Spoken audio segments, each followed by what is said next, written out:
Now you can see my beautiful face clearly. So, my name is William Gaskins, and I am one of the founders of Pilot House, which is a 501c3 nonprofit dedicated to helping women overcoming their struggles with addiction here in San Antonio, Texas. This is my second video, and I wanted to use this video to tell you a little bit more about Pilot House and what it is and why we founded it and what sets our program apart from other sober living homes and makes us unique. So, without further ado, there's some ado. Let's see. I suppose I should start with the origin story. So, I am in recovery from alcohol use disorder, and I practice a recovery modality called Refuge Recovery. About 2 years ago, I was sitting in a Refuge Recovery meeting at a men's sober home, and I was friends with the house manager, and we were just sort of shooting the breeze before the meeting started. And I had lost my business due to the pandemic at that time, so I was unemployed and kind of looking for something to do, and I've always been entrepreneurial by nature. So as I'm sitting in this nice living room in this well-appointed house in an upscale neighborhood in North San Antonio, I looked over at the house manager and I was like, "Hey, dude, how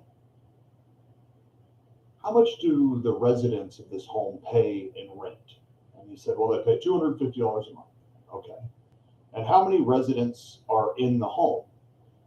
And he told me that they're at maximum capacity of 8 residents, and then he is the house manager, so he's the 9th resident, but he doesn't pay rent. He receives a $150 weekly stipend in addition to free rent to make sure the house runs smoothly. And so I asked him, "Well, what services do the men in your house receive in exchange for $250 a week, other than, nice living environment?" He said, "Well, they have to go to 3 meetings a week, Alcoholics Anonymous. They have to have a job or be a full-time student. They have to attend the weekly house meeting, and they have to do their assigned chore for the week and be home by curfew."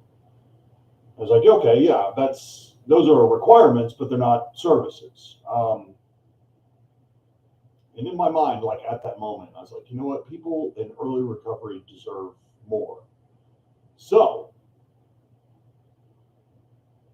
thus, Pilot House was born, and I contacted a couple of my close friends, one of whom I had met in recovery and other who I had known from previous business enterprises, and we decided we were going to open a sober living program with a lot more services for people that desire a sober living environment. And we decided we'd do it as a nonprofit.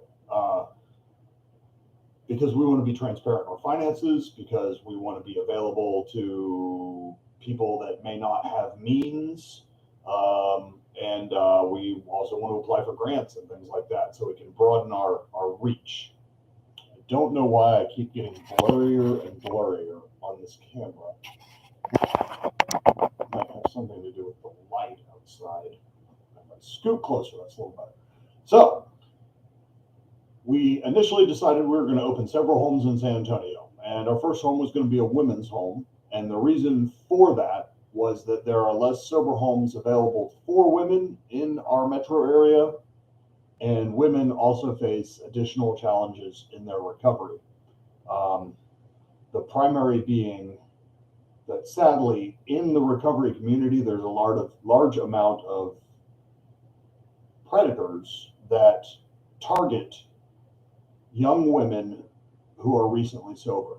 If someone is recently sober, then they're very emotionally raw and vulnerable and malleable. And unfortunately, there are people in the recovery community that prey upon women. There are some predators that prey upon men and members of the LGBTQ community, whatever their gender may be, and other, but one thing at a time, right? So we decided to start with the women. And so we brainstormed what services would be beneficial to someone who's in early recovery, other than a nice, safe, well-appointed place to live.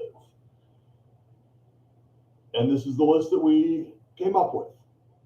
A psychologist, monthly psychology sessions. I've not yet met someone in recovery, myself included, that doesn't benefit from therapy with a professional. Trauma often informs addiction and vice versa. Addiction creates trauma. So you're kind of damned if you do and damned if you don't if you're trying to get clean.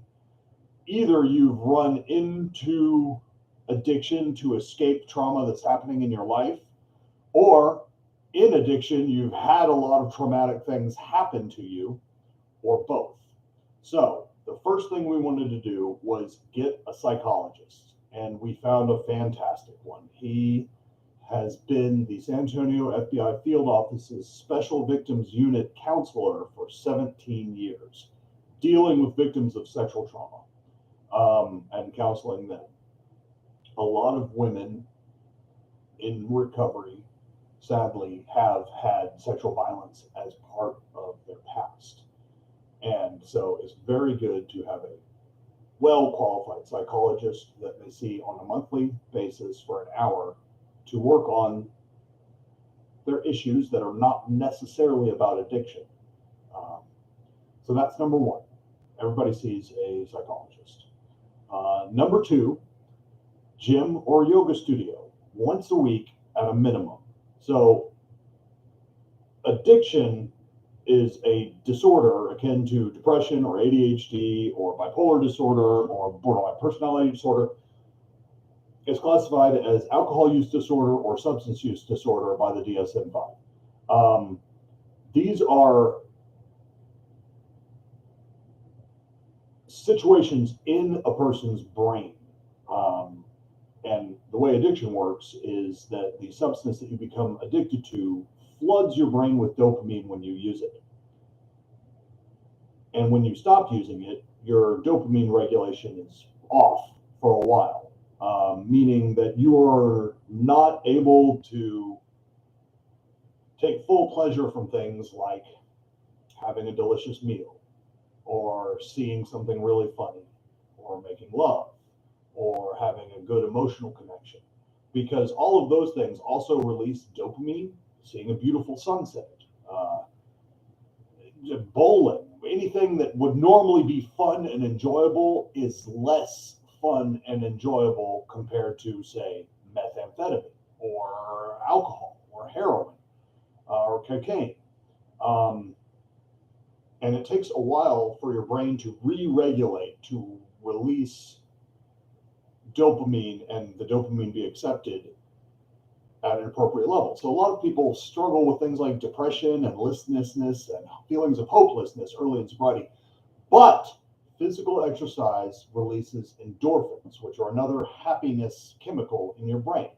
That's why you feel great after you work out and you're like all pumped up and ready to take on the world. Normally, your endorphin releasing parts of your brain and your endorphin receptors are not affected by substance use disorder. So you can still feel good about yourself if you get frequent exercise. And so we make them go to the gym at least once a week or the yoga studio. And they're welcome to attend multiple times. But as a requirement of the house, they have to go at least once a week. Another thing we do is credit repair. Find me an addict with good credit. I'll wait, but not for long, because you won't. People in end-stage addiction have typically destroyed their credit. I know I did.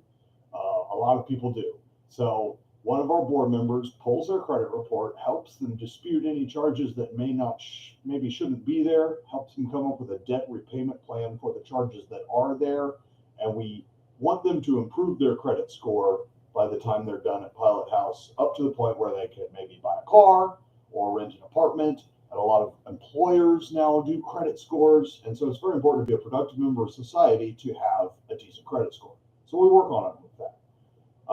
What else do we do? I'm a level 1 certified recovery coach. One of our other founders is a level 2 certified recovery coach. Our house manager is just completing her peer support recovery specialist certification. And then, like I said, we have the psychologist. So we have a lot of tools, a lot of therapeutic tools available.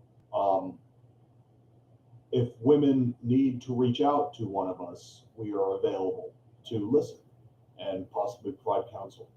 Our board of advisors consists of several lawyers and a former judge, in addition to others. So a lot of people coming into recovery may have some legal issues that have followed them or are pending.